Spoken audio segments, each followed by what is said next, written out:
বিশ্বনবীকে জিজ্ঞেস করা হলো, নবী আপনি সোমবারে রোজা রাখেন কেন?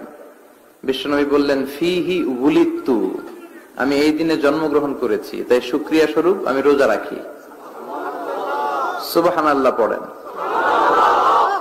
এজন্য বিষ্ণু ঈসা ইসলাম ওনার জন্ম দিবসটাকে উদযাপন করতেন শুকরিয়ার মাধ্যমে, রোজা রাখার মাধ্যমে। এজন্য বিশ্বনবী ঈসা ইসলামের জন্ম দিবস অনুযায়ী যদি আপনারা ওই দিন অনুযায়ী কোনো আলোচনা প্রোগ্রাম করেন খুব ভালো, আর সেলিব্রেট করলে রোজা রেখে সেলিব্রেট করবেন, শুকরিয়া যে আমরা বিশ্বনবীকে পেয়েছি।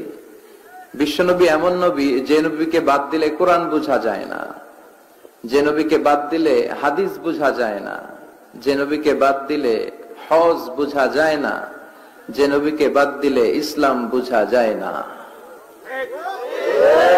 বিশ্বনবী এমন নবী যে নবীকে বাদ দিলে কোরআন বোঝা যায় না, কারণ কোরআন ওনার উপরেই নাজিল করা হয়েছে, ঠিক কিনা?